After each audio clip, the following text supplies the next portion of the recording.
Hi, you're practicing High Court advocate. Today came up with an important aspect, that is a false FIR, a false 420 cheating case was filed against an NRI who has been staying since 2018 in UK.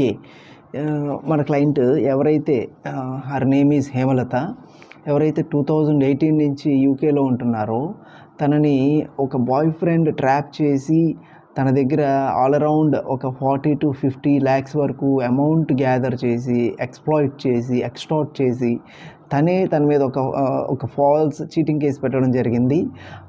ఈ ఎవరైతే హేమలత గారు ఉన్నారో, మన client ఉన్నారో, ఆమెని at least UK నుంచి India కూడా రానివ్వకుండా కాపాడి తనకు ఏదైతే ఎఫ్ఐఆర్ తన మీద ఫైల్ చేశారో ఆ ఎఫ్ఐఆర్ని క్వాష్మెంట్ చేయించడం జరిగింది.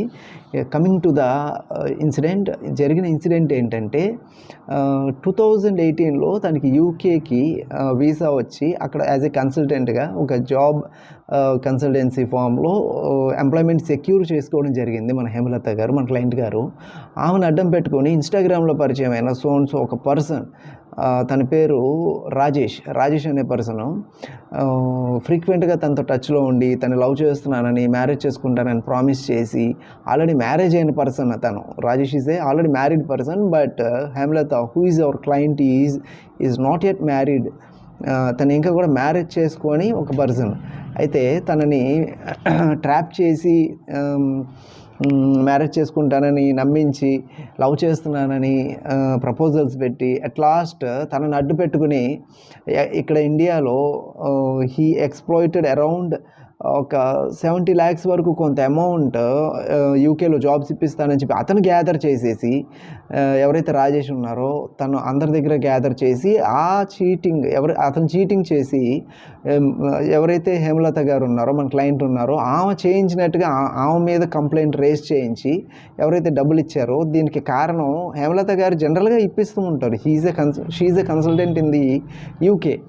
బట్ ఇతను ఏవేవైతే ట్రాన్సాక్షన్స్ చేశారో, జాబ్స్ ఇప్పిస్తానని చెప్పి, వీసా ప్రొసీజర్స్ కంప్లీట్ చేస్తానని చెప్పి, ఎవరైతే రాజేష్ కొన్ని ట్రాన్సాక్షన్స్ చేసి కొంత డబ్బులు తీసుకోవడం జరిగిందో 70 lakhs వరకు ఒక 5 to 6 clients దగ్గర, అంటే వాళ్ళ క్లయింట్స్, అంటే ఎవరైతే ఎంప్లాయ్మెంట్కి వచ్చారో, ఎవరెవరైతే వీసా ప్రొసీజర్స్కి వచ్చారో వాళ్ళ దగ్గర రాజేష్ అబద్ధాలు చెప్పి, మాయ మాటలు చెప్పి, ఇలా హేమలత గారు ఇప్పిస్తారని చెప్పి అట్లీస్ట్ హేమలత గారితో మాట్లాడించకుండానే అతను ఒక 70 to 80 lakhs గ్యాదర్ చేసి ఆ డబ్బులన్నీ కూడా హేమలత గారికి ఇచ్చానని చెప్పి ఒక ఫాల్స్ ఎలిగేషన్స్ రైజ్ చేసి, ఎవరి దగ్గర అయితే అమౌంట్ గ్యాదర్ చేశాడో, ఎవరినైతే మోసం చేశారో వాళ్ళ దగ్గర నుంచి ఇతను కూడా కలిసి హేమలత గారి మీద ఒక 420 కేసు పెట్టడం జరిగింది, చీటింగ్ కేసు పెట్టడం జరిగింది. బట్ యాక్చువల్గా ఈ ట్రాన్సాక్షన్స్కి వేటికి కూడా హేమలత గారికి సంబంధం లేదు. సో ఇలాంటి సందర్భాల్లో 1 year ఫేస్ చేసి 1 year తను 18లో వీళ్ళకి పరిచయం అయింది. 19, 20, 21, 22 ఈ 4 years కూడా అతనితో రిలేషన్లో ఉండి అతను చెప్పిన మాయ మాటలు నమ్మేసి మంచి అతనని అనుకొని అతన్ని సపోర్ట్ చేసి అతనికి హెల్ప్ చేసినందుకు ఇంకా తన దగ్గర హేమలత గారి దగ్గర నుంచి బోల్డ్ అంతా ఫైనాన్షియల్ సపోర్ట్ తీసుకోవడం జరిగింది. తీసుకున్న క్రమంలో ఎవరైతే మన క్లయింట్ ఉన్నారో తన పేరుని వాడుకొని, తన జాబ్ని వాడుకొని ఇలాగా జాబ్స్ ఇప్పిస్తానని చెప్పి మోసం చేసి చివరికి హేమలత గారి మీద ఒక 420 కేసు అనేది ఫైల్ చేయడం జరిగింది. ఆ 420 కేసులో 2022 డిసెంబర్లో ఈ 420 చీటింగ్ కేసు అనేది ఫైల్ చేయడం జరిగింది హేమలత గారి మీద.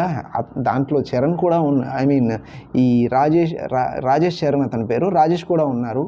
అయితే ఇద్దరు కూడా దాంట్లో ఇన్వాల్వ్ అయి ఉండడం వల్ల A1 and A2గా టోటల్గా ఈ మిస్టేక్ అంతా A1 చేసినట్టుగా, మన క్లయింట్ చేసినట్టుగా క్రియేట్ చేయడం జరిగింది. ఎప్రూవర్గా మారతానని చెప్పడం రాజేష్.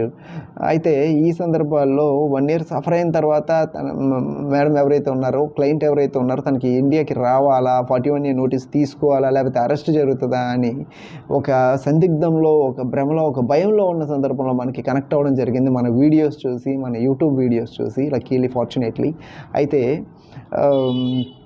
దిస్ ఇయర్ మార్చ్లో 2023 మార్చ్లో మనల్ని అప్రోచ్ అయ్యారు. మార్చ్లో అప్రోచ్ అయిన వెంటనే immediately we have gone to the concern police station and we have talked to the station house officer, investigation officer ఎవరైతే ఉన్నారో వాళ్ళకి జరిగిన విషయము, స్టేట్మెంట్స్, ఎవ్రీథింగ్ చూపించడం జరిగింది. So they also agreed for giving the 41A CRPC notice. But అక్కడితో ఆగకుండా మేము ఇమీడియట్లీ హైకోర్టులో క్వాష్ పిటిషన్ ఫైల్ చేయడం జరిగింది. అసలు ఎఫ్ఐఆర్ స్టేజ్లోనే ఉంది. ఇంతవరకు ఇది మేడం కూడా రాలేదు కాబట్టి, మన క్లయింట్ కూడా రాలేదు కాబట్టి, 41A నోటీస్ తీసుకోలేదు కాబట్టి ఇది ఇంకా ఛార్జ్ షీట్ కూడా అవ్వలేదు. బట్ ఈ ఎఫ్ఐఆర్ స్టేజ్లోనే మనం క్వాష్ పిటిషన్ అనేది అండర్ 482 CRPC కింద హైకోర్టులో ఫైల్ చేయడం జరిగింది.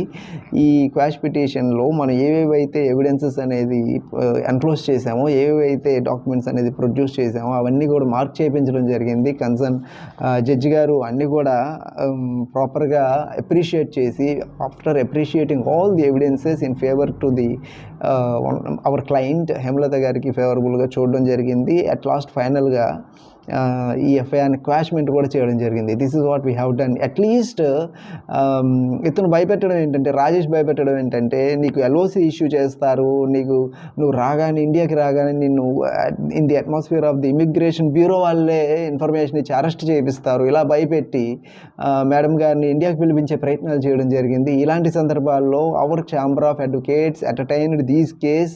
We have filed the quash petition in the Honorable AP High Court. After filing the quash petition in the High Court, madam at least ఒక విజిట్ కూడా తీసుకోకుండానే, ఒక 41A CRPC నోటీస్ కూడా తీసుకోకుండానే క్వాష్మెంట్ అనేది చేయడం జరిగింది. Because the evidences are in favour of the client. అన్నీ కూడా ఒక ఫాల్స్ ఎలిగేషన్స్తో అతను ఇంకెవరెవరైతే డబ్బులు ఇచ్చారో అందరూ కూడా వెళ్ళి మేడం గారికి అగైనెస్ట్గా ఒక ఎఫ్ఐఆర్ ఫైల్ చేయడం జరిగింది. This FIR. ఈ ఎఫ్ఐఆర్ని basing on the merits of the case, basing on the evidences, after appreciating all the evidences, judge గారు అన్ని అప్రిషియేట్ జరిగింది. It has discussed, it has ఈ ఓవరాల్ ఈ కేసు వాదనలో ఆల్మోస్ట్ ఒక 40 minutes వరకు జరగడం జరిగింది. After doing all the efforts, after putting all the efforts, we chamber of advocates made justification to our client. ఫైనల్గా ఈ కేసు అనేది క్లోజ్ చేయడం జరిగింది.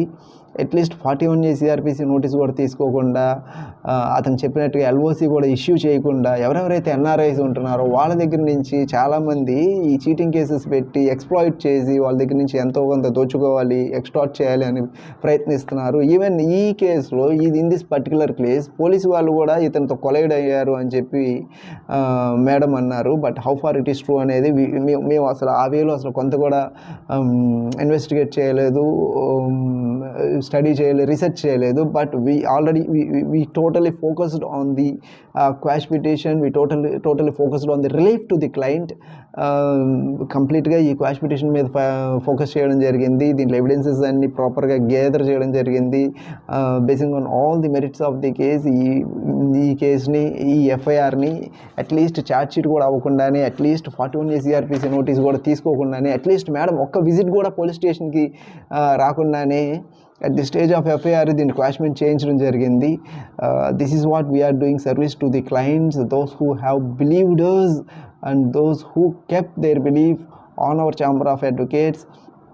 Thanks for believing, thanks for encouraging. So ఇదొక్కటే కాదు, many cases, not only in the 420 cases. ఎవరెవరైతే NRIs ఉంటున్నారో వాళ్ళు చాలామందిని కూడా కొంతమంది కార్నర్ చేయడం జరుగుతుంది 420 కేసెస్లో. కానీ లైక్ 354, 376 ఇలా కొన్ని ఛార్జెస్ వాళ్ళకి అగెనిస్ట్గా ఫ్రేమ్ చేసి, కొన్ని ఫాల్స్ ఎలిగేషన్స్, ఈ ఫ్రివలస్ కేసెస్ వాళ్ళకి అగెనిస్ట్గా ఫైల్ చేసి వాళ్ళని రప్పించడానికి, వాళ్ళ దగ్గర నుంచి ఎంతో కొంత గ్యాదర్ చేయడానికి, అమౌంట్ ఎక్స్టార్ట్ చేయడానికి మెనీ పీపుల్ ఆర్ ట్రయింగ్. చాలా కేసెస్ చూస్తున్నాం ఇలాంటి. So if you have any such a kind of problem, even 498 cases కూడా యూకేలో, యూఎస్లో, కెనడాలో, ఆస్ట్రేలియాలో ఉన్న వాళ్ళ మీద కూడా చాలా కేసెస్ ఫైల్ చేస్తున్నారు. ఎందుకంటే వాళ్ళకి రావడానికి ఆల్మోస్ట్ 2 to 3 lakhs వరకు ఎక్స్పెన్సెస్ అయిపోతుంటాయి. సో వాళ్ళు ప్రతి సిచ్యువేషన్స్లో రావాల్సిన పని లేదు. ఈ పర్టికులర్ కేసులో కూడా what we have done is, madam రాకుండా we have filed the vakalat. ఎలా అంటే అక్కడ ఎంబసీలో మేడం గారు సిగ్నేచర్ చేసి, we have send the format of the vakalat to the Hemalatha గారు, to our client. Our client made signature in front of the embassy and sent back the wakalat to us. Basing on that wakalat, we have filed the quash petition under 482 CRPC in the Honorable High Court. Fortunately, quash petition అనేది entertain చేయడం జరిగింది, quashment కూడా చేయడం జరిగింది. So this what I want to bring towards you.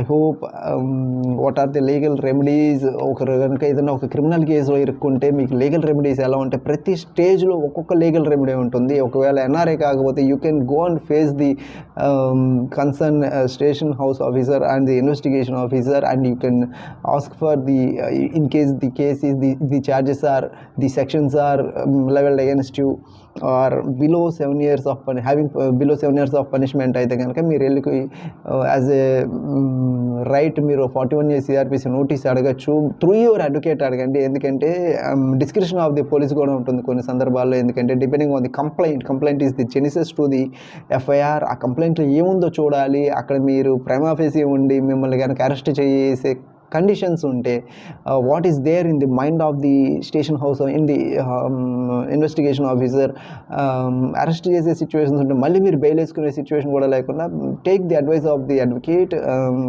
With the support of the advocate go and take the 41A CRPC notice, then you proceed legally in the high court for quash petitions. మీకు చాలా legal remedies ఉంటాయండి. ఒక criminal కేసులో ఎదుర్కొన్నంత మాత్రాన్ని ఇబ్బంది పడిపోయి భయపడిపోయి బాధపడిపోయి abroad నుంచి పరిగెత్తుకుంటూ రావాల్సిన సిచ్యువేషన్స్ అన్ని కేసుల్లో ఉండండి. బట్ రావాలి, అన్ని కండిషన్స్లో కాదు, రాకుండా కూడా సాల్వ్ అయ్యే this is one of the real example. So keep in mind, ఎవరికైనా ఇలాంటి ప్రాబ్లమ్స్ ఉంటే so please kindly consult us. Depending on the status of your case, depending on the status of your complaint, what are the legal remedies which you are having అనేది we can discuss and we can proceed against the FIR. I hope that you understand. Thank you. Your practicing high court advocate is signing off.